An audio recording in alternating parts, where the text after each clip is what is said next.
Welcome in, everybody. It's the Eyes on Texas multicast. Half of our episode coming to you live from the capital city of the great state of Texas, overlooking downtown Austin and the University of Texas. Other half live in New Orleans, Louisiana, site of this Monday night's college football playoff semifinal between third-ranked Texas and second-ranked Washington. Welcome to the weekly podcast that understands the pride and tradition of the Texas football program will never be entrusted to the timid or the weak. It's episode 35 of the Eyes on Texas multicast. The AOT is a product of the Republic of Football on Dave Campbell's Texas Football Podcast Network, powered by our presenting partner at Grande Equipment and our four other founding partners who we'll tell you about throughout our broadcast here as we get you ready for the national championship semifinal. I'm Aaron Hogan, morning show host here at the Horn here in Austin. He is the senior writer at Dave Campbell's Texas Football Magazine. Mike Craven been holding it down in the Big Easy, arrived yesterday. My friend, how is NOLA so far? You got to go to practice today, a little press conference action. You are knee-deep in Texas, Washington chatter. How is it so far? It's pretty good. Not sure what day of the week it is. All blends together that time between Christmas and New Year, but first time in New Orleans, so far so good.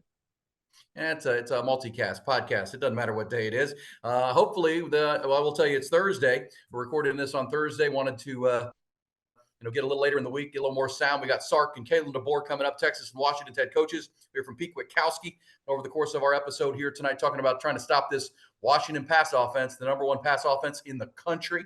That Texas will face a Heisman finalist. Some people thought Michael Penix should have won the Heisman Trophy. That's how good this offense can be. Texas, of course, has a pretty good offense of their own. Defenses will preview it all and get you ready for Texas and Washington. So you've been there since yesterday, Mike. Flew in. You can try to find some dinner tonight, I would assume. One of the great, you don't do the inviting anymore, but the food scene pretty darn good in New Orleans. Any guess on where you're going to be trying to chow down tonight? We may try the gumbo shop. Heard some good things about that. We went to Oceana last night. Kind of walked in there around 5:30 or so. It was really good. Really good food, clearly. So enjoying it. My little brother played at Southeastern Louisiana, so I've been to Louisiana. I've had a lot of Cajun food, just haven't been to New Orleans. But first dinner was fantastic. All right, well, good. Looking forward to chatting about this game and talking about it. Here's how we'll run it down. We break it into four quarters every single episode, and it's like a football game. Our second quarter will focus on the Texas defense, how they match up with this high-powered Washington offense, including thoughts from Huskies head coach Kalen DeBoer on the Texas defense, Texas DC Pete Kwiatkowski, of course, the former Washington defensive coordinator, on how they're going to slow this thing down. At halftime, we're going to shine a spotlight on the final two pieces of Longhorn recruiting and portal haul that came in just before Christmas. They added a speedy wide receiver from California. Many will remind many of them Xavier Worthy, also a premier pass rusher through the transfer market. In quarter three, we'll flip that conversation, preview the Texas offense versus the Washington defense, talk a little special teams as well in there, and get ready for this game. And, of course, quarter four, it's our final four big questions around Texas, around college football, as we get you ready for quite the weekend of college football bowl action and college football playoff semifinal action. Getting it going. Hopefully, as we get this thing out on Friday, you can send it to some friends, and they can listen on the drive. I'll be driving over there, and you're already there, Mike. I'll be heading over there on Saturday morning. I was going to try to get out of here Friday and maybe stay in Lake Charles and do some gambling, you know what I mean, Friday night. It's not going to work for the schedule, but either way, I'll be heading over there on Saturday. So tell a friend, send this episode once it drops to a friend. It's a good traveling companion, right? Fill an hour of time, maybe between Anahuac and Lake Charles or something. I don't know, however that trip will go. Beaumont, I don't know, whatever, but good listening, whether you're podcasting it on our podcast on Spotify or iTunes, or you can fire it up on your phone on YouTube through the Dave Campbell's Texas Football Magazine YouTube page, the Horn FM in Austin's YouTube page as well is where you can find us. So that's why we call it a multicast. You can watch it, you can listen to it, however you'd like to consume the Eyes on Texas. All right, Mike, let's start with our first quarter. Of course, always brought to you by our good friend Carlos Carrion, TheTexasMortgageGuy.com. That's TheTexasMortgageGuy.com. But before we get to that, let's start by thanking our presenting partner, our great friends at Grande Equipment. They prevented this from the very beginning. Wes Murray and his team, they understand your reputation is all you have when it comes to a big project. You need heavy equipment, any size, any scope. All that matters is get it done on time. That's why Grande partners with you on any project and every project. That's how they've operated for more than 3 decades. As Wes always tells me to tell you, they're not in the equipment business. They are in the relationship business. To get that project done on time, have all the equipment you need, hassle-free and ready to go. They're an independent manufacturer and provider. So they work with all major manufacturers: Caterpillar, John Deere, Komatsu, Volvo, and more. It's heavy equipment, sales, rentals, and refurbishments. If you want to bring an older piece of equipment back to life, make it run like new, they can do that as well with their refurb shop there at Grande Equipment. They also have a new renewable energy sector supporting solar projects all over the country, specializes in that pile driver application, new and used equipment with the capability of renting statewide and nationally. It's Grande Equipment, your international but independent and local equipment dealer, online at grandeequipment.com. Remember, Grande doesn't overpromise, they over-deliver at grandeequipment.com. All right, first quarter brought to you by thetexasmortgageguy.com. All right, Mike, just an overview, your thoughts. We're going to hear from Sark here coming up on when the team landed and where they are. But what's your thought on this game as we record this about 4 days out to the big game on Monday night? It's a great matchup of prolific offenses. Texas probably has the better defense, but it seems like a really, really even ball game going into Monday night. Yeah, styles make fights, and this one's an interesting one, right? I mean, Texas feels like they would have the advantage up front with their defensive line, but you look across Washington's offensive line, they're the Joe Moore Award winners for best offensive line in the country. Michael Penix is very good at getting the ball out, kind of eliminating a little bit of that pass rush, and so it's going to come down to the secondary versus those Washington receivers. Can Devondre Sweat and Byron Murphy get pressure? If not, does Kwiatkowski blitz and leave those secondary guys on an island to figure out and speed them up, figure out what's going to happen there? Or do they help in coverage? And so I feel like the Texas offense is going to score points. Like the way I saw Quinn Ewers play at the end of the season, the way that running back group stepped up after the Jonathan Brooks injury, how much talent they have on the outside. Texas is going to score points against this Washington team. It's a matter of what the defense does. And if the defense can hold up, I think Texas is going to win this one. If Washington can go up and down the field and get vertical on Texas, it's going to be a track meet, and I'm not sure Texas can win in that style. Yeah, we'll talk about that coming up in our second quarter. That Texas defense, which has been so clutch and so good all year long in big spots there. So we've talked about a lot on this Eyes on Texas multicast. Styles make fights, and Longhorn fans are remembering the K-State game where the defense played great until they went to a passing offense. The Wildcats did, but the defense played great against Oklahoma State. Against Texas Tech, 2 run-based offenses, and they really made them, look silly. But this is a different animal. We'll talk about it in our second quarter, give you some amazing stats on Michael Penix in this offense and that Joe Moore award-winning offense. They're going to score some points. It's, as you say, styles make fights, Mike, and this, you just, if you're fighting a really good fighter, you can anticipate you're going to take some blows. You're going to have to respond. You're going to win some rounds, lose some rounds. But this is going to come down to the fourth quarter and who can make critical plays. That's the other part of these two teams, Mike. They've both been in some dogfights. Texas fans will immediately jump to the close wins for Washington against Arizona State, where they didn't score an offensive touchdown, Oregon State in a snowstorm. They've survived some games, but, you can say the same thing about the Longhorns through October, Mike, that, this team, both these teams have high football character. They find ways to win. That's a commonality between both, and that's why this looks like it sets up to be quite a classic game on Monday night. They're kind of mirror images of each other in some ways, right? I mean, Sark in his third year, DeBoer in his second. Transfer quarterbacks coming in and reigniting that offense. A ton of skill on the outside, building a solid offensive line to lead it. I think Texas definitely has more playmakers on the defensive side of the ball, but this one should be a fun up and down game with 2 really good offensive coordinators, 2 good defensive coordinators. There's a lot of crossover. Pete Kwiatkowski was at Washington. His best friend's the offensive line coach at Washington right now. Obviously, Steve Sarkisian, his first head coaching job was at Washington. Score a lot of points, exciting. It feels like that Alabama-Michigan game is for our grandfathers, right? Kind of an older school, kind of this is what football used to be like.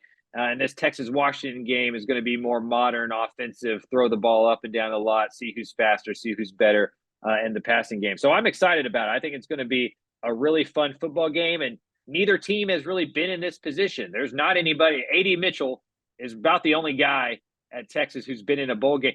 Christian Jones is the only Texas player who's traveled to a non-Alamo Bowl during his Texas career. Right? Yeah, that's hilarious. Yeah, no, I mean, that's and Washington hasn't been here either. And so I don't think any team has the advantage. Who can handle the pressure? And we're not going to know that until kickoff on Monday night. Yeah. Longhorn fans are tired of remembering the Alamo. You know what I'm saying? They're tired of that Right. 35 and playing in that game. And obviously, Sark has raised the level, and this team has an opportunity to play for and then maybe win a national championship. But Washington does too.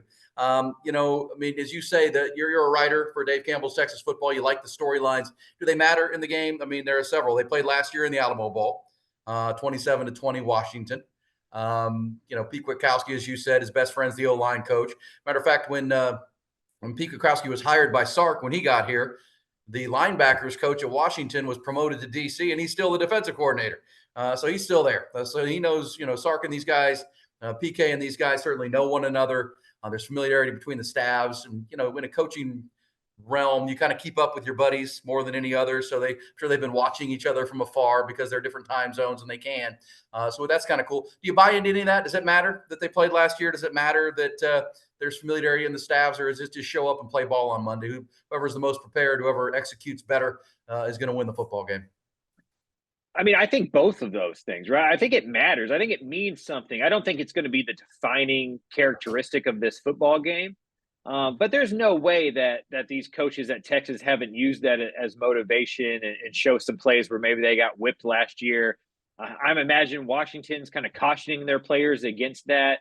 Michael Penix today kind of mentioned, they played against this defensive line before. It's not the Eagles or the 49ers defensive line, right? So that familiarity breeds a little bit of animosity that's going to, I think, raise as the week goes on. Like right now, they just got here yesterday. They're still having a good time. This thing's going to ratchet up more and more. It's going to start feeling like a football game by the end of the week. And I know how competitive you think college football players and coaches are. They're even more than that, right? And so, like, there's just no way you can get your butt whipped on national TV the year before by a football team and it not matter.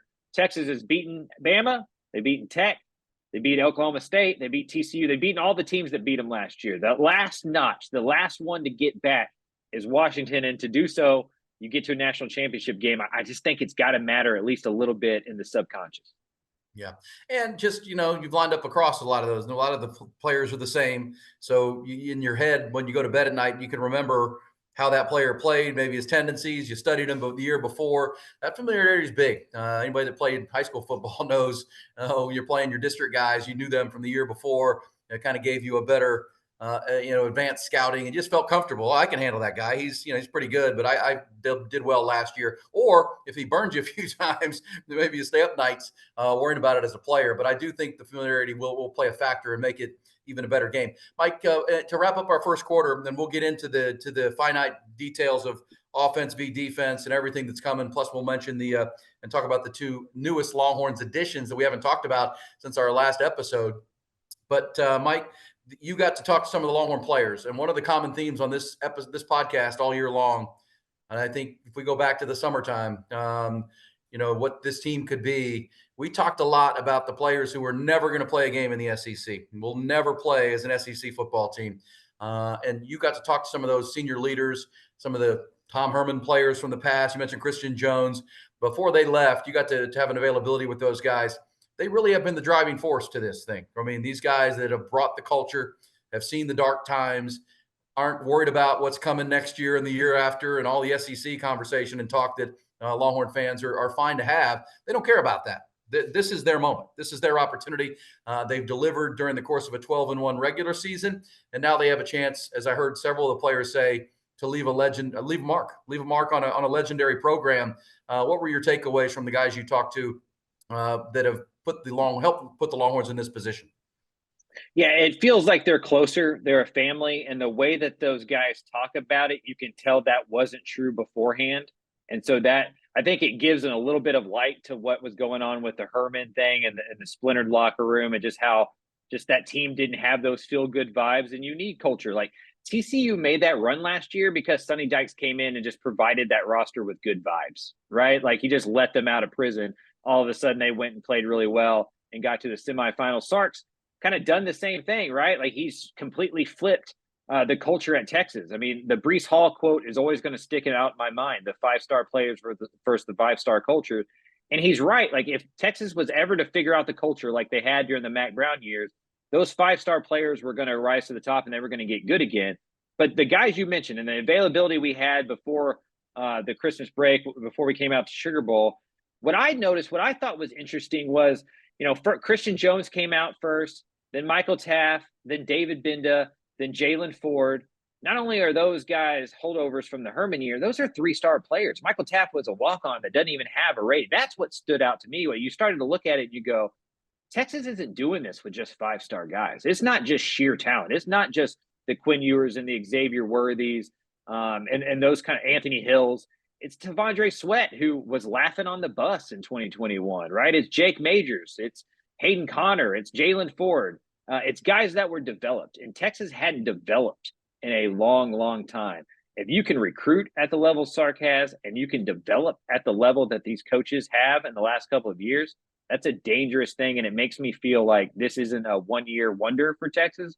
This is kind of the start of a new kind of era and a new run for these Longhorns.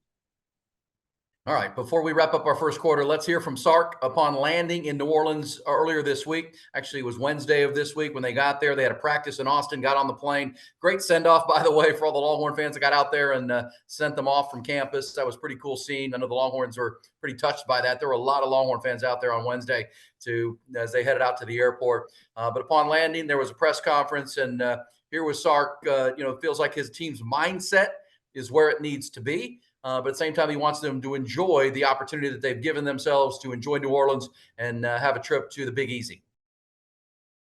One of the keys is you do a lot of the structural work from a game planning perspective back home, right? Because we have so much time, we kind of take a week to really implement what we want to do when we're back at home. When we're here, obviously we want to take our time to make sure that we're putting forth maximum effort to get ready for the game. But I also want to give our players a chance to experience this opportunity, experience the city of New Orleans, experience what they've earned, which is to be in the CFP. But I think our players will echo the same sentiment. We're here to play our best football that we can play to try to win a semifinal game to get into the national championship. And so I think there's definitely a workman-like mentality that this team has, but I want to make sure that they enjoy the experience as well because they've earned it. All right, that's our first quarter, closed on time by our man Carlos Carrion, the Texas Mortgage Guy, online at thetexasmortgageguy.com. When it's time for a new mortgage or refi, right now the mortgage is probably the most important thing. Always better to be working with an expert in the field. I always say it's still a good time to buy a house in Austin. I know rates are higher than you'd like them, but the good thing, it's the ever-growing market of Austin. That's going to value your property is if you can get in and use Carlos to pave the way, guide you to solve problems and strategize. You still become a homeowner in Austin, Texas. And when rates come back down, which they eventually will, you can always go back with Carlos and refi and bring that down to a better number for you. Big picture, but you're still on a valuing asset, which will work over the long term. Always best to go with a guy, like I say with Carlos, who's a lifelong Austinite, knows this market like the back of his hand. He's lived here his entire life, but he also is a Longhorn fan, bleeds burnt orange, passionate about it. So when you're going through the process, you can talk Longhorn football, basketball is about to fire up, baseball in the spring. He's just the best when it comes to it. Almost a decade in the industry. And as I say, not just there to provide you with a quote, he's your guide to help solve problems and strategize one of the most important financial decisions of your life. Great communication time, fast responses. He's going to not leave you waiting to hear from him back, whether it's an email or a phone call. He's Carlos Carrion. Find him online at thetexasmortgageguy.com. Don't forget the T-H-E, thetexasmortgageguy.com. Also on social media, Facebook, he's just search Carlos Carrion, Careon. And then, of course, on Twitter at Carlos Carrion 36. He was our first ever founding partner. Said, I want to be a part of what you guys are doing. I think it's great. And we appreciate him from the beginning. We're now on episode 35, and the Longhorns are playing for a national championship. That'll launch our second quarter. It's delivered by the Good Times and Incredible Scratch Comfort Food at Hayes City Store and Ice House. If you can see my cool little pullover I got from the guys at Hayes City for Christmas, appreciate them. It's an absolute destination location in Driftwood, Texas tonight. And on this episode, we're going to talk to you about their new location, Travis and Tamara Tyndall, and Taste on Main in Buda. Tell you about that coming up. But our second quarter, Mike, will highlight this Texas defense against a Washington offense that is, without being hyperbolic, is prolific, Mike. Prolific. Michael Penix and this team, you mentioned Penix, a finalist for the Heisman Trophy, finished runner-up to Jaden Daniels at LSU. The Washington O-line winning the Joe Moore Award as the nation's top offensive line units. You know what they're dealing, and the reason they won that, Mike, is They only allowed 18 sacks over the last 2 seasons. But I looked this thing up. This is incredible for Michael Penix because I'm of the opinion, and you can agree or disagree, Mike, that pressure on Michael Penix is the key to this game. The Longhorns have to rattle this quarterback. They have to move him off his spot. They've got to make him think a little bit because think about these numbers, and this is what Michael Penix is so good at in his career. Remember, this is like a Dylan Gabriel situation, Mike, where he's been in this same system for 5 or 6 years now. He was at Indiana with Kalen DeBoer. He followed him to Washington through the transfer portal when Kalen got the Washington job. So go back to when he was playing at Indiana. He's attempted almost 1,600 passes, and he's been sacked 31 times. He's been sacked 31 times. So that's not just the offensive line. That's the combination of the line and the quarterback. This quarterback is really elite at not, giving up negative plays. The Longhorns did not sack him last year in the Alamo Bowl, in which those numbers would tell you. Are you with me that really is going to be the key to this game, with Pete Kwiatkowski finding a way to create pressure on this Joe Moore award-winning offensive line and at least get Michael Penix off his spot a little bit and not into a rhythm? Yeah, I agree to an extent. I don't know if it has to come from pressure because I think the Washington offensive system is built to where because it's not like Penix is hanging out there for 5 seconds and develop. Like they're just a quick passing team that occasionally does vertical shot. I think the key is to make him uncomfortable, and that can mean multiple different things: giving them different looks, blitzing them from different places, dropping out a defensive tackle into coverage, and bringing some zone blitz, just confusing him, making him think. To me, I think Oklahoma in the first quarter against Quinn Ewers, right? It wasn't necessarily pressure that was messing with Quinn Ewers, but he was seeing some stuff that confused him. He threw a couple early picks, and that gave OU a couple free possessions to build a lead and then eventually beat Texas. And so I don't know if they're going to be able to sack Michael Penix a few times or really get into his face or knock him down. But if they can make him uncomfortable, at least mentally, I think that gives Texas the advantage. But to me, the big one is Washington has to be one-dimensional if you're Texas. Like, you cannot allow the running game to also hurt you. Like against Oregon, that running game, they ran for 157 yards, a couple of touchdowns. They have 26 rushing touchdowns on the year, 4.5 yards per rush. They're really good on third down. I think the key is first down defense, getting them, either in the short passing game or that run game, making it into second and long, making it into third and long, and then maybe you have a chance to get some pressure on Michael Penix. But if Washington's able to run the ball with any type of success, it's going to be a long day for Texas. If they can make them one-dimensional, and then as the game goes on, start heating up Penix more and more, I think that's going to be the key for this Longhorns defense. I will also say, to your point, they are quick passing, but then no one stretches the field like Michael Penix in Washington. When they feel like they've got a chance to create one-on-ones, they will. Rome Odunze, their great receiver, is going to be an NFL player, first-round draft pick. He's got 60-plus explosive catches this year. If you want to, X-Man, who's an explosive player, only has 41.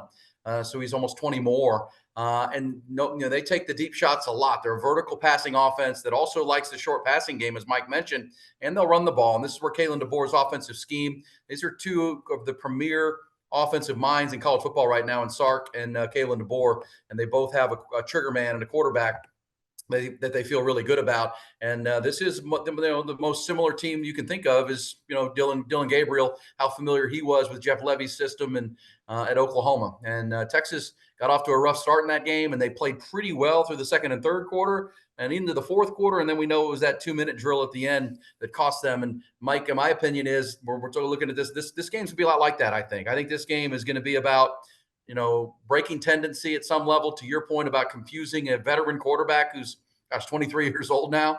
But you also have to bend but don't break at times and not give up explosive plays. Let's hear from Pete Kwiatkowski today. I will say this: you were at the press conference. PK is not Sark as far as his loquaciousness. Is that fair to say? He's not the we don't get to hear from PK very often, and Sark doesn't make his coordinators available. Sark can go on with long quotes, but PK, not the most quotable guy. Is that a fair assessment to you, Mike? I have this theory in media that most of our sources are offensive guys because they like to talk more, and Pete Kwiatkowski is a model child of why defensive coaches tend to not be all that media savvy. I don't think he dislikes it, but I think he'd rather be in a dark corner drawing up blitzes than talking to us about coverages and how his pass defense improved. All right. Well, let's hear from PK. He was asked today about that Oklahoma game, which they did give up a tremendous performance to Dylan Gabriel, and what will be different and what they've maybe worked on here to get ready for this Washington offense, which again is the number one passing offense in the country, most prolific this year with Michael Penix in this offensive line, 3 NFL receivers. Here's PK talking about this Washington team. We've tweaked some things in the back end that have helped them. But then they're going to catch the ball. We got to get them on the ground, right? And so when we tackle, right, we have it and don't give up explosive plays, and we try and force these offenses to drive the length of the field. We're pretty good, but it's all about tackling and controlling the explosive plays. And then there's the deep balls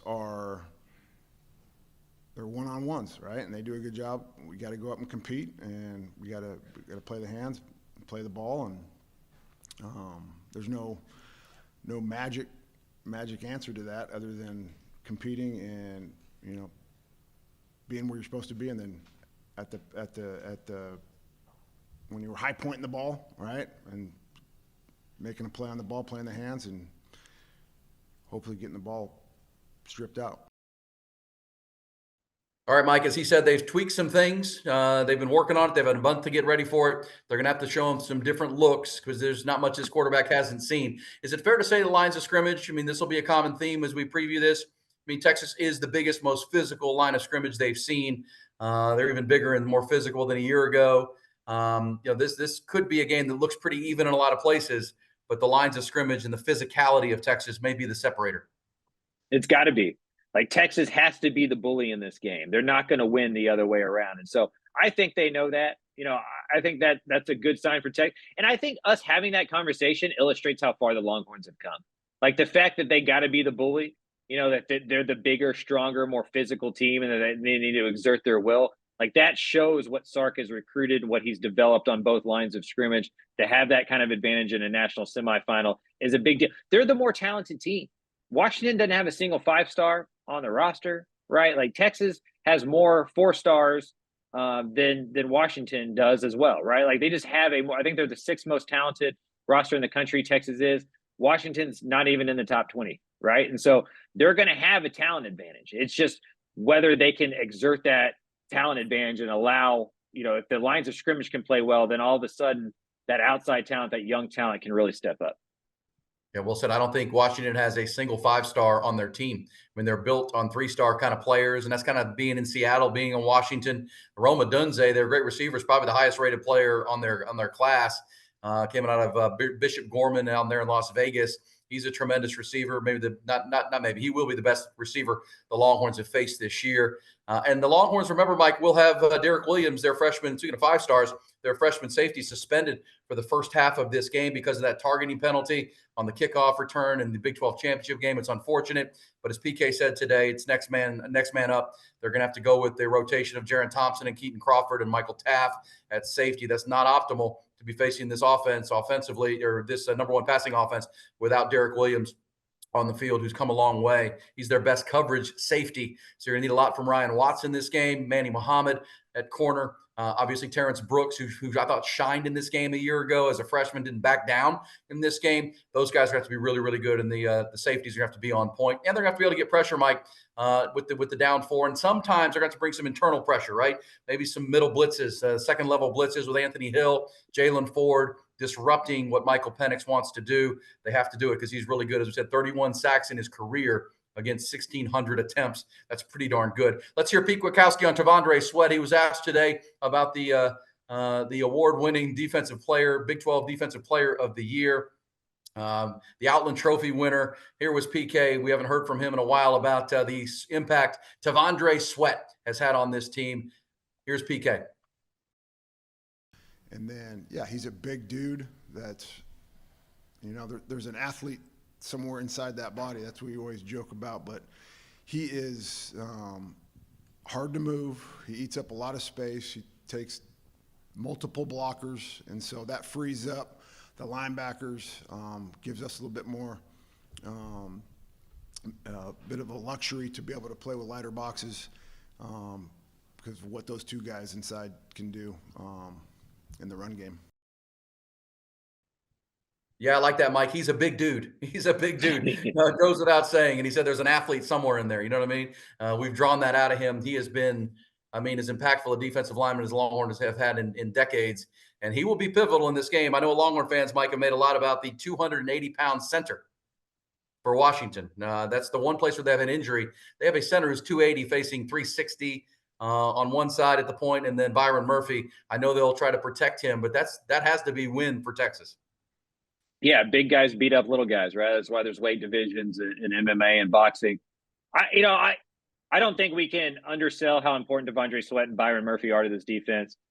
I think the most important player in this game coming up, for the reasons that you mentioned before the Kwiatkowski, is Jahdae Barron.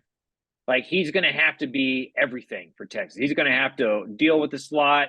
He's going to have to tackle well in space when they're keeping guys back to stop those deep vertical passes. He's going to be a blitzer on occasion. He's going to be responsible for confusing Michael Penix on occasion. And I wouldn't be surprised if we saw him play a little bit of deep safety on third and long. So they've had a month to work him in there as Derek Williams. You knew he wasn't going to play in the first half. So I wouldn't be surprised if we saw a package with Jahdae Barron playing deep. And so I think his kind of wild card nature and Swiss Army knife and just kind of the intelligent football player that he is, if he can come up with the play or two, he may be able to steal a possession and be a difference in this football game.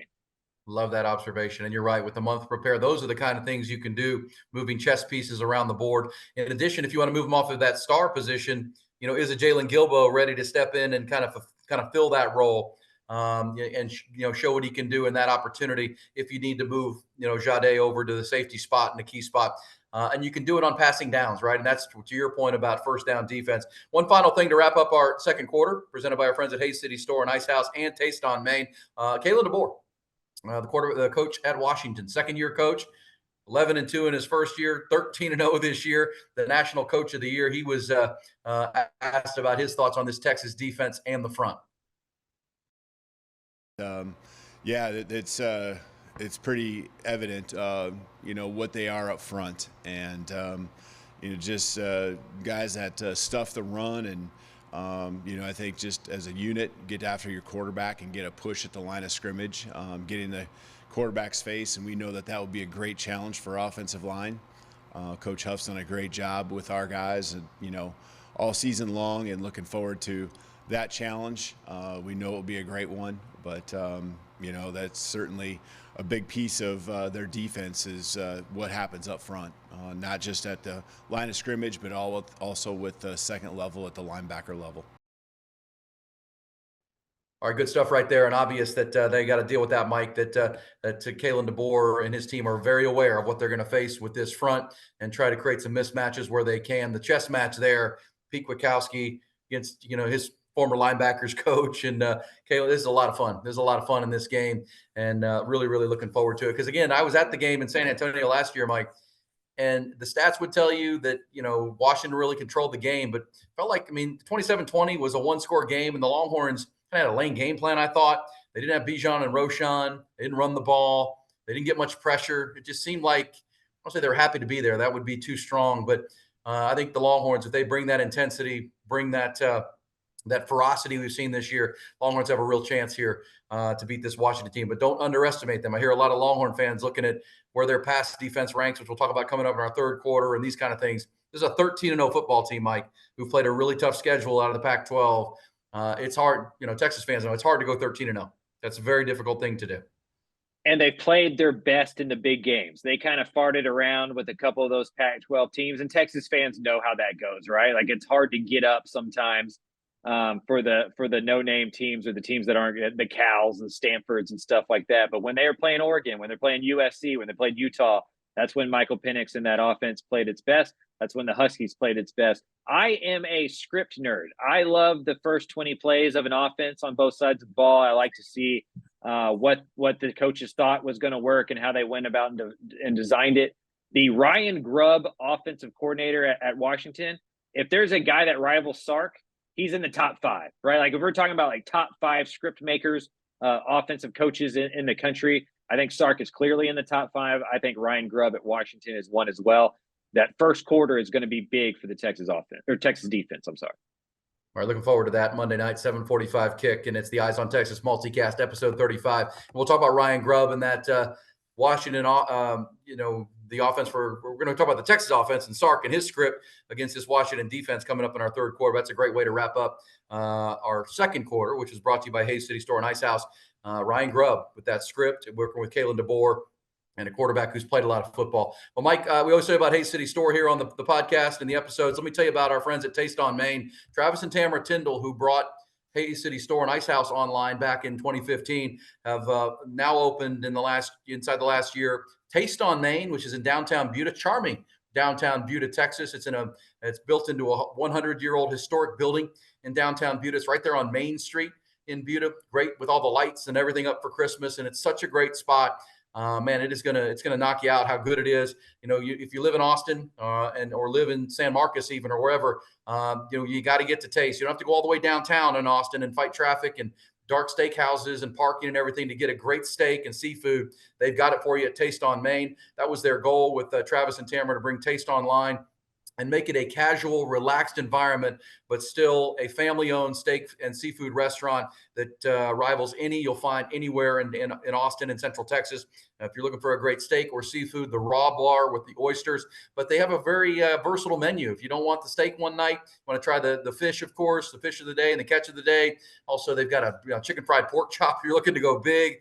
I was out there recently, and man, the menu's tough to decide what you want, whether it's the appetizer menu or the real menu for the entrees. And the sides are amazing, whether it's the mac and cheese, the shells that they have, tremendous, the Brussels sprouts, everything. It's Taste on Main in Buda. Also on a beautiful day or an evening, they've got a treehouse bar outside that is tremendous. So you can sit outside and sit under the trees, the canopy of oak trees. It's just a great spot in beautiful downtown Buda, Texas on Main Street. It's Taste on Main. Check that out in addition to Hayes City Store. We appreciate their partnership. Travis and Tamara been in the restaurant and service business their whole lives. They know how to run it, and they are the best. We appreciate them very, very much. All right, Mike, let's dive into halftime. And our halftime is delivered at Just the Right Pressure by One Source Gas, your one-stop shop in Central Texas for all gas products, all gas needs you have, daily or weekly. One Source Gas is your Texas compressed gas leader. And some Christmas presents for the Longhorns we haven't been able to talk about, Mike, you and I. But right before the early signing window closed last Friday, the Longhorns received their 23rd commitment of the recruiting class out of high school for the early window, a highly touted four-star wide receiver from Calabasas, California, Aaron Butler. Chose the Longhorns. He is, chose Texas over Washington and Arizona. Became the Longhorns' 23rd prospect, as we mentioned, the fourth wide receiver in the class, the top 5 recruiting class for the Longhorns. He's 6 foot, 170 pounds, legitimate track speed. Mike once committed to both Deion Sanders in Colorado and USC, but chose the Longhorns. If you watch him on film, he reminds you a lot of Xavier Worthy. Just a true speed guy, not the biggest guy, but can really run. What are your thoughts on that? Sark did say last Wednesday at his news conference, Mike, that they're probably not done at wide receiver. He said that as he was talking through the Ryan Moores and the other guys that they brought in this class, but said we're probably not done. And when you kind of wondered who that was, turned out to be Aaron Butler out of California. Yeah, anytime you can add speed to the perimeter like that, you do it. Sark's very comfortable in California. He's got a lot of contacts there, so I know he knows a lot about this player. When Butler first kind of came onto the scene, I thought he was going to be more of a cornerback. Like when he originally committed to USC in his commitment back in the day, a lot of people thought he was a corner. So he's a player that could play on both sides of the football. If one position doesn't work out, he can probably spin to the other. But I love Sark's method of adding large humans and fast guys on the outside. Like you're going to win a lot of football games if you have big bullies in the trenches and you have fast players on the outside. Butler's just another one of those dudes. Yeah, coming in from California, Calabasas. We love that. And then maybe the more impactful addition for the upcoming year, 2024, is that came in Saturday, the next day. The Texans received their third major commitment through the transfer portal when UTSA edge rusher Trey Moore, the nation's #1 rated edge rusher, according to On3 Sports and some other services, chose Texas over Alabama. He joins Houston receiver Matthew Golden, Clemson safety Andrew Makuba as immediate impact additions for 2024 for the Longhorns. And Mike, you are a UTSA grad. Our viewers who watch every week know that. This is a really productive player who is out of Smithson Valley High School, and all he did is show up at UTSA and sack quarterbacks and make tackles for loss and be disruptive. I know Jeff Traylor hates to lose him, but this is a really good ad for Texas. Yeah, the American Athletic Conference Defensive Player of the Year. He had that many sacks. He led the state in sacks, and he was injured most of the year. Like playing injured most of the year, didn't practice all that much, and so just great out the edge, great edge player, good teammate, good locker room guy, right? And I think Texas has really gotten to the sweet spot of the transfer portal where you use it as a Band-Aid. You use it as quick fixes at a couple of positions rather than as one size fits all, bring in 10 to 15 guys, right? Like if you can bring the guys you listed, Golden, Makuba, Trey Moore, those are day one, walk in, contribute right away guys. I think Sark and those guys did a great job there. Trey Moore's going to be, I don't know if he's going to be a starter, but he's going to play starter snaps and be a big time factor on third down for sure. Well, and I'm more of an NFL guy than you, Mike, I think, but you do follow the NFL. But we talked last week with our recruiting special that, good organizations build through the draft and they draft premium positions, right? You're looking to stock left tackle, you're looking to stock quarterback, obviously, cornerback, pass rusher, playmaking receivers, and then, you fill in around that. You got to fill the premiums. The Longhorns have done that. But they also are kind of built like an NFL team in that they're still recruiting at a high level through high school, which is the draft, right? When in the NFL or in college football, you don't get one first-round draft pick, you get 5 if you need them, or however many 5-star players you can bring in. But then you supplement through free agency in the NFL. You add pieces where you feel like there's a good value. There's a good guy that fits what you're looking to do that you scouted, because in the NFL, that's why they do the combine, right? You don't get to draft all those players, but they could become free agents. And you wanted to have a good book on who they are, have those interviews and know who they are. Same thing now with the portal. These are guys the Longhorns likely recruited into high school, and then now they've blossomed, and now you go get them. The Makubas, the Goldens, who's from Klein Kane, and of course this kid from Smithson Valley.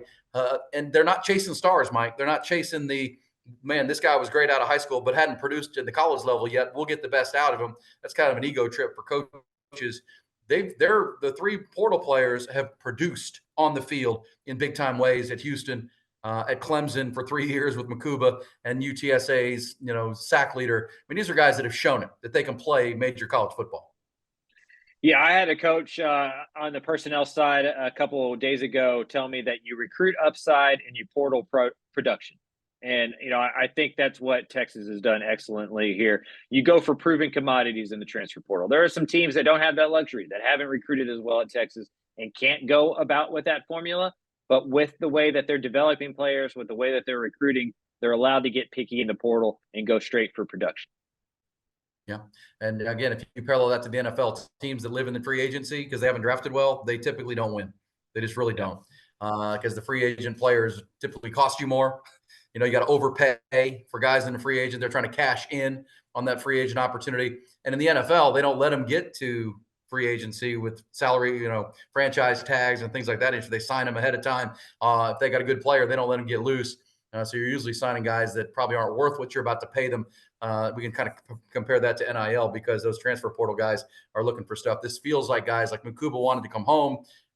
Golden kind of felt like he wanted to be at Texas all along, and Jaden Blue is here. And, to get Trey Moore, the nation's #1 portal player at pass rush and edge rusher against head-to-head with Alabama, pretty good get for the Longhorns. I love that from what you just said, Mike, that you recruit for upside and you hit the portal for production. Love it. All right, there's our halftime. It's brought to you by One Source Gas, been a great provider of ours all the way through.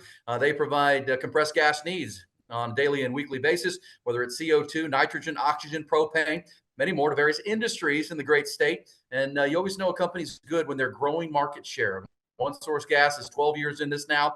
Started as a small company, and they've just grown and grown. And now they're up into Round Rock, down into San Marcos and New Braunfels and beyond, into San Antonio even, because they continue to take market share because they do it better. They're your leader for CO2 in the service and hospitality industry, also serving the medical industry and fields and veterinarian. If you have gas needs, locally owned, they're locally owned, but if you have compressed gas needs and you need delivery on time, daily to run your operation. This is how they've operated for a dozen years. They understand that exceptional customer service is the key to success when providing their products to help you run your business. You can't run without it. So you need to rely on them. They're going to be there every time. So if you're a bar or restaurant owner out there, dental office or veterinary clinic, and maybe not satisfied, maybe not as happy as you should be with your compressed gas needs, and you're looking for a new CO2 or compressed gas provider, visit their website, onesourcegasatx.com. That's the number, the spell out the word one, by the way, ONE, onesourcegasatx.com, or give them a call, 512-214-8484. One of their great staff members will be glad to help you with your compressed gas needs. My good friend Richard Strever and his team at onesourcegasatx.com. All right, third quarter presented by Brain Vault Technology. Brain Vault, much more than a mouthpiece, an orthotic that is a proven way for young athletes to play hard but play safe by minimizing the risk of concussions. All right, Mike, let's flip the script here. Texas offense against the Washington defense. I'll start it with this and just say I know a lot of Longhorn fans have talked about this is a low-ranked Washington pass defense, which it is. It's in the triple digits. But I would point out to those fans that Washington has faced 5 of the top 16 passing offenses in the country this year. I mean, they faced Oregon, Washington State, and Cam Ward. They faced USC, who's a top 5 passing offense with Caleb Williams, Arizona, Colorado. Again, 5 of the top 16 passing offenses. So that will inflate your pass defense rankings. But the Huskies have the number 1 pass offense, and they've won all those games. So it's not like they haven't seen a great pass offense before. They've seen plenty. So this is going to be a challenge for this Texas offense. You know, you're going to face a team that is good in the red zone. They're good in clutch situations. I heard the former Washington coach Chris Peterson say this recently, Mike, that this is a defense that will prove to you that stats are for losers. Stats are for losers because their statistics aren't great, but they're clutch moments on the defensive side of the ball, and they have an elite pass rusher that can get to you. What do you make of this Washington defense? Yeah, I mean, they're going to give up some yards. They're going to give up some big plays. They play with an offense that's explosive, that puts them on the field a lot, that puts them in track meets and puts teams behind to where they are passing a bunch. And Washington's more in prevent stuff when you're up 20 points in the second half. But they turn people over. They got 16 interceptions. They're big in big moments, as you said. They're a pretty solid little red zone group. They're decent on third down. They just like Michael Penix, it feels like they've played better in those big games. Like they made Bo Nix look bad in the Pac-12 championship. They beat up Oregon. They dominated them up front, and that didn't allow Oregon to really get into their passing game. And so this is an underrated defense that, I think stats are for losers a lot of times, right? Like analytics doesn't play football, and this Washington football team does. And they're winning football games. They find a way to win. And there's something to be said about that. And so they're not a dominant force. This isn't Georgia. This isn't even Alabama. But it's one of the better defenses that Texas will play because they're one of the more opportunistic defenses Texas will play. Yeah, they'll get after it. I want to talk about their great pass rusher that the Longhorns have to deal with. But you know, if you're Sark, what's your game plan here? Knowing what we already talked about in the second quarter with their offense, can you control the ball a little bit with your running game and the big humans and see if you can establish that? I know Sark is more pass to set up the run, but with a month to prepare, is there an idea that, you know what, with our secondary that has been susceptible at times against this great passing offense, could you use your offense to be a defense a little bit, Mike, and create some long drives, create some time of possession, play that end of half, start a half kind of game kind of thing? What's your thought on the game plan for Sark in this offense? Yeah, I mean, that's a really interesting one. I mean, I think one line of thought is, you do what you do best, and that offense probably against Oklahoma State was peak Texas, right? I mean, just Quinn Ewers balling, making all of those throws, being explosive, being aggressive, going after Oklahoma State and really putting their foot on their throat. That's what I want to see from Texas. But I would totally understand if Sarkisian, especially the way the game goes, right? If Washington scores on their first couple of possessions, all of a sudden you slow it down, you run the football, you allow your offense to be a really good defense. Yeah, and we'll see. And the Longhorns have been able to run the football. C.J. Baxter should be fully healthy, like all the Longhorns after a month off. Have you heard anything since you've been there, Mike, on Xavier Worthy? I know a lot of Longhorn fans have asked me about Xavier, and he tweaked his ankle, turned his ankle at the end of the Big 12 championship game when the game was out of hand. By all signs, is it all things go for number 1 for Texas? Yeah, he looked like he was out there during our 7 minutes. We didn't get a lot of time. It was mostly stretching, position stuff. So who knows if he's full go. The offensive staff and players meet with the media on Friday, tomorrow morning. So we'll get to talk to Xavier, talk to Kyle Flood, and hopefully get a little bit more on his stats. Safe to say he's a big key in this game for the Longhorns because he is the matchup problem. Much like Rome Odunze, they got to deal with X-Man both in the in the receiving side of things, but also in kick return, punt return. He's been explosive in that spot, so he is important. And we know this, Mike. A.D. Mitchell has been big in big games. I mean, that guy, whether he's at Georgia or here at Texas, he has his biggest games and the biggest moments. They're going to be focused on X-Man with he and Jordan Whittington. Who do you mentioned Jahdae Barron as the guy that needs to be the star on the offensive side. Who do you forecast needs to be the star on the or the defensive side for Jahdae Barron? Who do you think needs to be the star on the offensive side?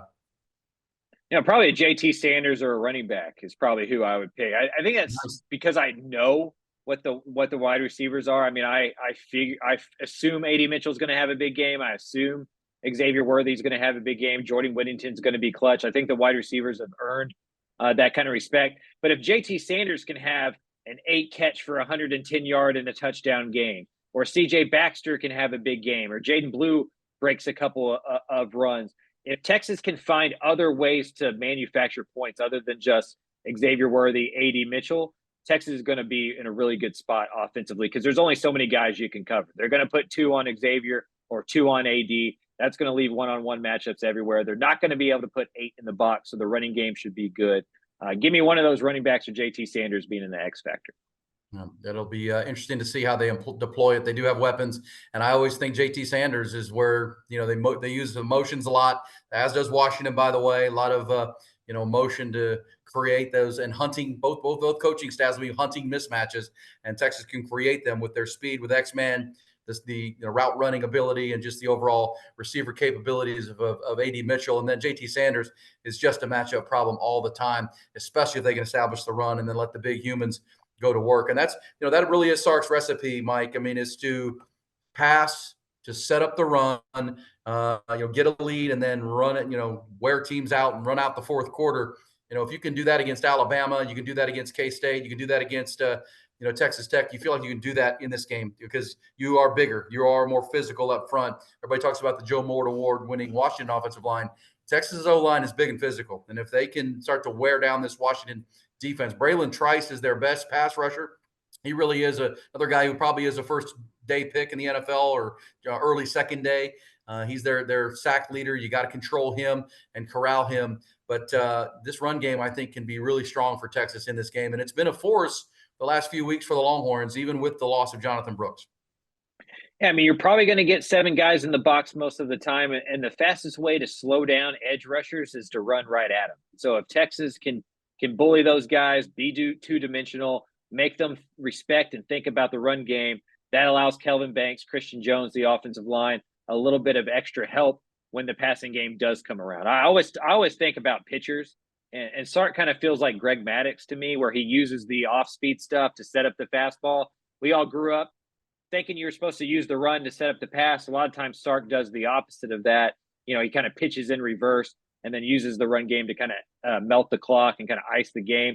In an ideal world, that's what Sark wants to do. And so for me, it's about Quinn Ewers being in a rhythm early. Can Quinn Ewers get off to a hot start, get that offense going, get a couple of first downs, get Washington to play on their heels, and then all of a sudden CJ Baxter, Jaden Blue in that running game can really start to lay the wood as the game goes on. And crank it up. And my friend Rod Babers and co-host on our morning show always goes through the all P's. They like to show power packages and then pivot to pass plays.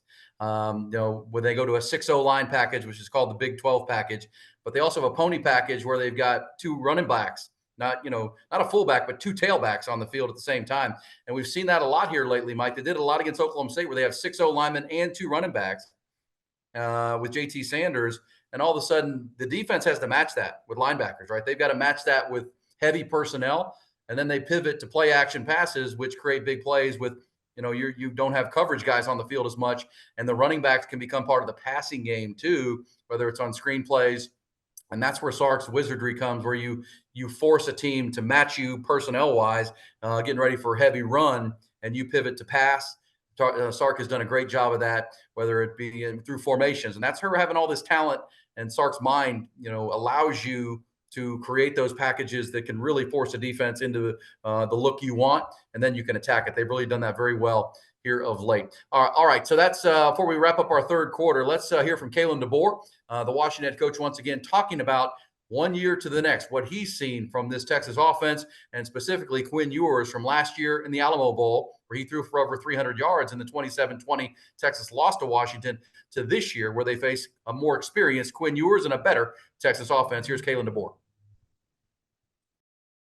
Well, I think the thing you see is that he's had continual growth from a year ago, and that's not just Quinn, but also just the rest of the team. And he, along with his skill group, are in sync. You can see that they're executing at an extremely high level.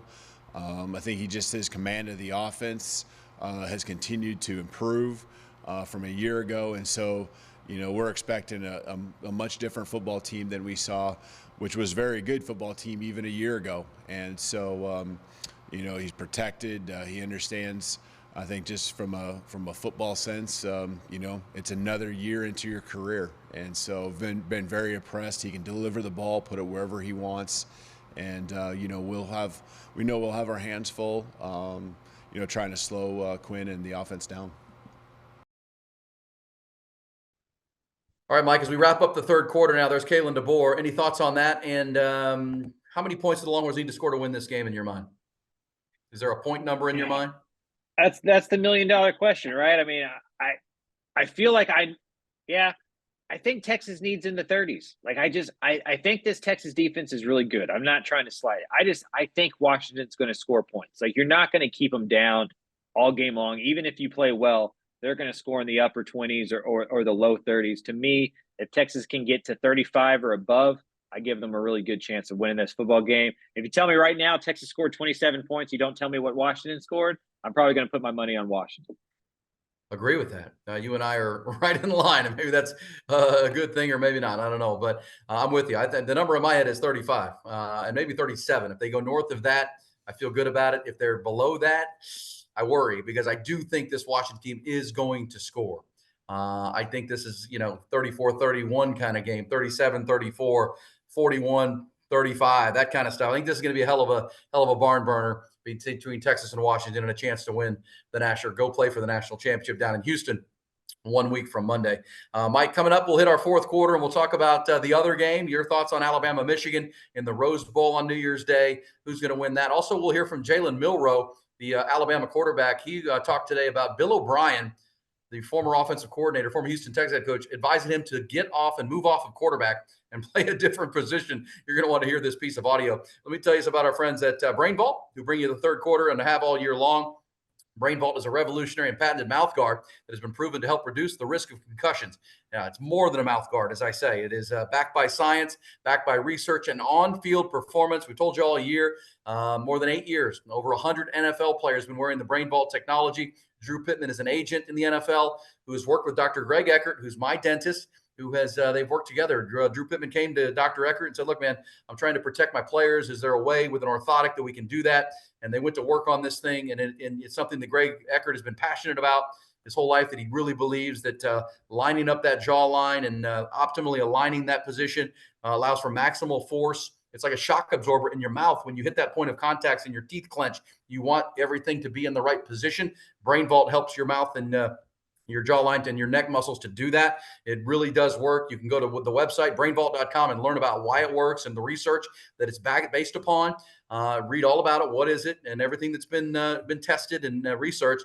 And then you can schedule a fitting for your young athlete. They've taken it from the NFL level, where they wanted to show that it works, and now bring it to retail, where you can have your young athlete in a collision sport, football, lacrosse, volleyball, cheerleading, whatever that sport might be, and get them fitted with an individual or a team. Entire teams have been fitted for Brain Vault. All you have to do is go to the website, brainvault.com. Brainvault.com, the revolutionary and patented mouth guard, proven to help reduce the risk of concussions, allowing your young athlete to play hard, but play safe and safer with Brain Vault. All right, fourth quarter time brought to you by Dr. Greg Eckert and my beautiful pearly white smile. One of my great additions here in 2024. Dr. Eckert and his team restored my teeth. I'm after 50 now, and it's really been a great, great thing. Love taking pictures. Love doing these Zooms now. Not worried and self-conscious about my smile. Hey, Mike, for final four questions out there around college football. The biggest one for me is if Texas and Washington is kind of a coin flip game. I think we both like Texas in this game. They're going to have to score some points to do it. Who do you like in the other game in the Rose Bowl? Kind of a rock'em sock'em, hit you in the mouth. Nick Saban v. Jim Harbaugh Rose Bowl. What do you make of that matchup? I like Alabama.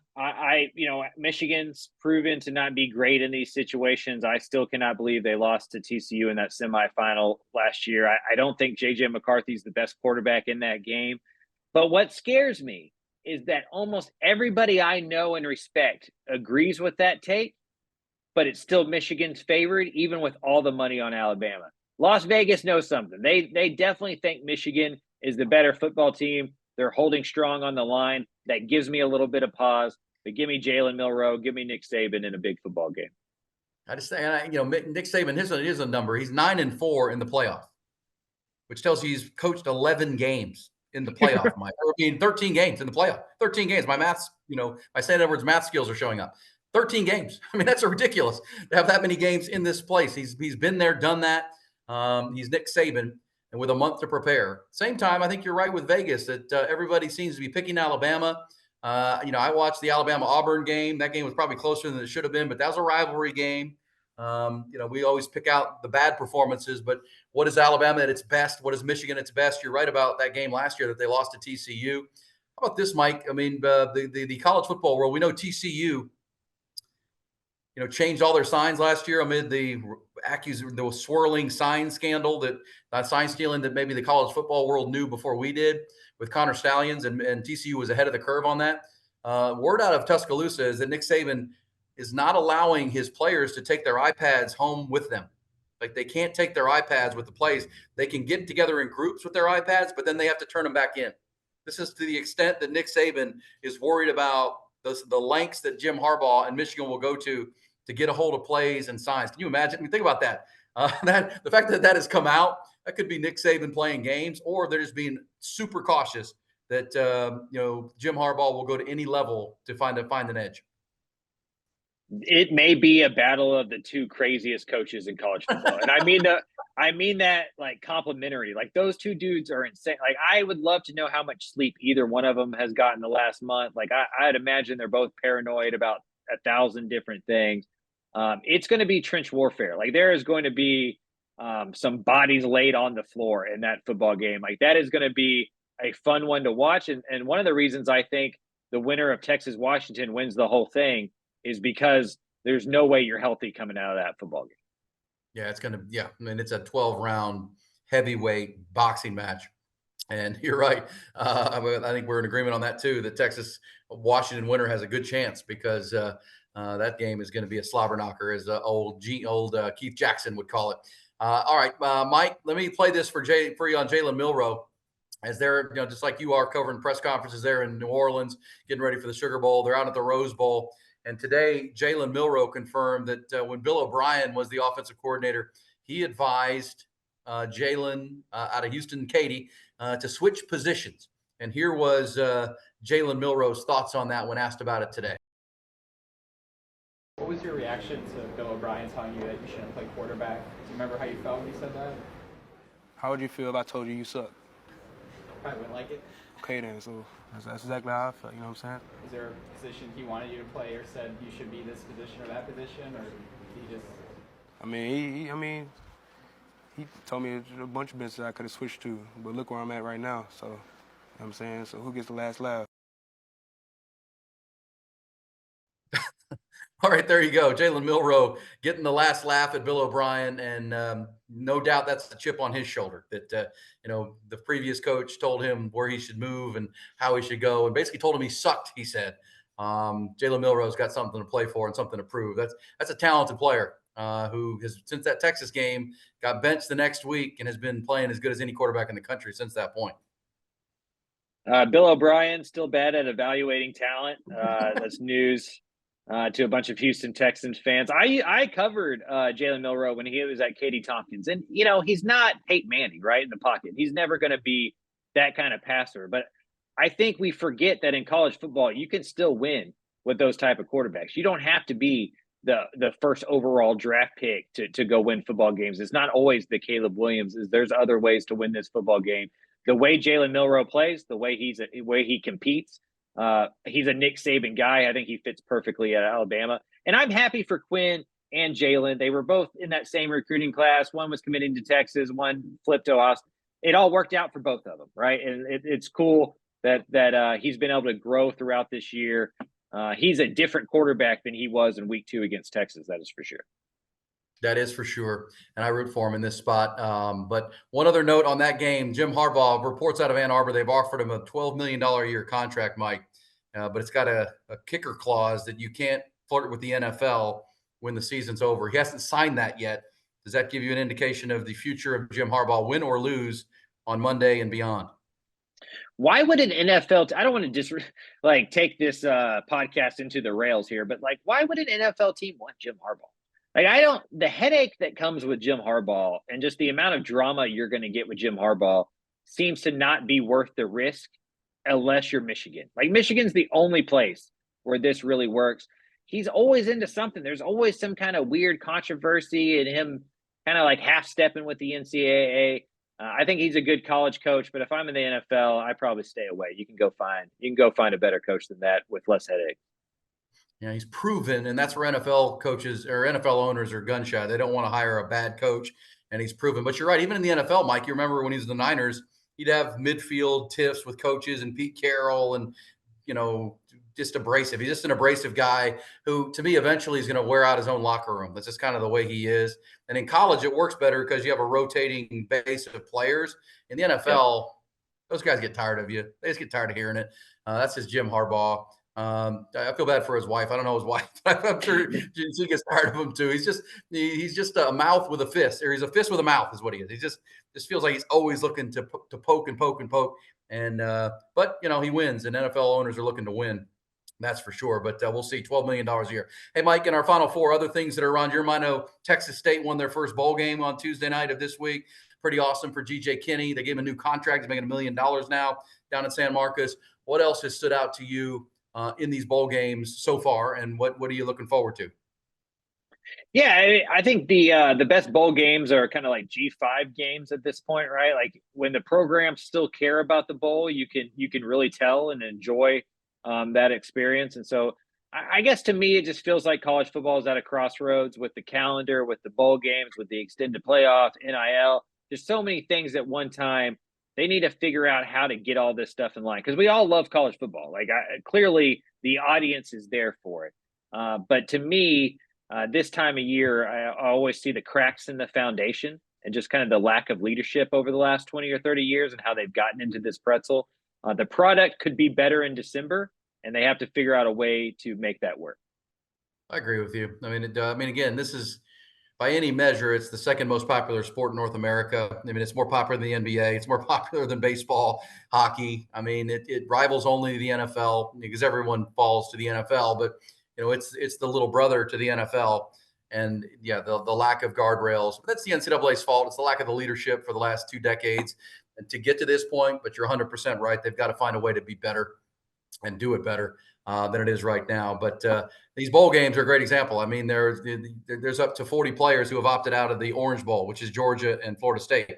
There's a game being played tonight, the Pop-Tarts Bowl. Now, I know you were a Pop-Tart fan growing up, Mike, where absolutely brown 32 sugar. 32 players have opted out. A&M played the Texas Bowl this week and lost to Oklahoma State with only 48 scholarship players dressed. I mean, come on. It's bad television. It's bad. You feel bad for the players who are out there because they're playing so shorthanded. They've been kind of left holding the bag on this thing, and the coaches, it's just a mess, and the bowl games kind of highlight that. But thoughts on Texas State and G.J. Kinney? I know you followed him when he was in Incarnate Word, and pretty awesome to see that program. Don Coryell, the AD there, is a good friend of mine. I know they're really excited about the direction of their athletic department, and they have for the first time, Texas State has a sports-centric president, which helps a lot. And man, go 8-5, win a bowl game, get all those national eyeballs the other night. Pretty cool for GJ. It was hilarious that they drank SMU out of beer, the SMU stadium out of beer. Like Texas State is undefeated partying. Like I've never seen a school better at partying in this state. But yeah, I mean, it shows how much alignment behind the scenes matters. Like like especially early in my career, I thought it was all about the football, like the just getting the right quarterback, recruiting well, develop. But like you need the president, you need the athletic director, you need the school at large to buy in to what's happening. It always felt like the football team was fighting with the university and the people in charge of how much it mattered, how much it didn't matter. This new group, Kelly Damphouse and Don Coryell and those guys, like they know how much football can influence the culture and the viewpoint and the perception of the university. It's the neon sign outside of the school that gets you to stop and pay attention. They've seen what it's done for UTSA, and they want it for themselves, and that was a huge step in the right direction. I'm glad they were able to get to their first bowl game, win their first bowl game. Excited for week 2 next year when UTSA plays at Texas State. Yeah, that's exactly right. Jeff Traylor coming to San Marcos. That's pretty cool. And I will say this. I know Don Coryell has told me this personally, that they feel like with the 12-team playoff, if they can win the Sun Belt and recruit the state of Texas and this area and build a squad and use the portal smart with the right coach, then they feel like there's no reason Texas State can't be, flirting around with the that 12-team playoff in the future, because you can, right? Someone is going to make it, and if you can be a Coastal Carolina or a Liberty or Tulane or one of those teams, and get a special season, win the conference, and be ranked highly, you can be in that mix, and that's what Texas State is thinking. And I like your point of the alignment with Kelly Damphouse and with Don Coryell. They're thinking that way. They're thinking big picture. Now they're paying a coach of over $1 million, and they're thinking about what that can be. So props to Texas State in the bowl games. Props to Mike Craven, who's in New Orleans. He's going to go out and have a great meal tonight, and I'll be joining you there on Saturday, Mike. So I'll track you down, and we'll have a meal together. And we'll look forward to the national championship game on Monday night, ringing in the new year, and seeing where this thing goes. Our next episode 36, will be all about either a disappointing performance or a win. We are both picking Texas to win this football game. I'm saying 37-34, Mike. Longhorns, do you have a prediction for the game? Yeah, I'll take Texas 38-34. 38-34. Okay, we're 1 point off. So we'll see how right or wrong we are come next week's episode. And hopefully it's about getting ready for a national championship game down in Houston. What a home crowd advantage that would be for the Longhorns.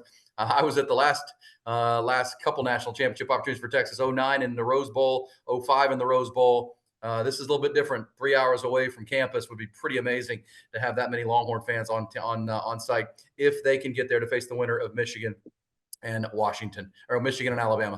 All right, that's a wrap on another edition of the Eyes on Texas multicast, 4 quarters deep plus halftime. We are a product of the Republic of Football and Dave Campbell's Texas Football Podcast Network. We're powered by our great friends at Grande Equipment, our presenting partners. Thank you to also our digital producer, Nolan Hogan, our executive producer, Griffin Hogan, their work this week, again, to get this thing turned around and out. Thanks also to our founding partners, Carlos Carrion, the Texas Mortgage Guy, online at thetexasmortgageguy.com. Also, Hayes City Store in Driftwood and Taste on Main in downtown Buda. One Source Gas of Central Texas. Dr. Greg Eckert and his Brain Vault technology, which is more than a mouthpiece. Find us on YouTube. By the way, we also want to thank our presenting partners at Grande Equipment and grandeequipment.com. It's the multicast that keeps you on top of all things Texas football, available to watch weekly on the Dave Campbell's and the Horn in Austin, Horn FM's YouTube pages, available for download through iTunes and Spotify, wherever you find your favorite podcasts. Mike, thanks for the work again, and Happy New Year to you, and enjoy New Orleans. I'll see you there. I'll be at the Harrah's Sportsbook. You can come find me anytime you want to. Hook 'em.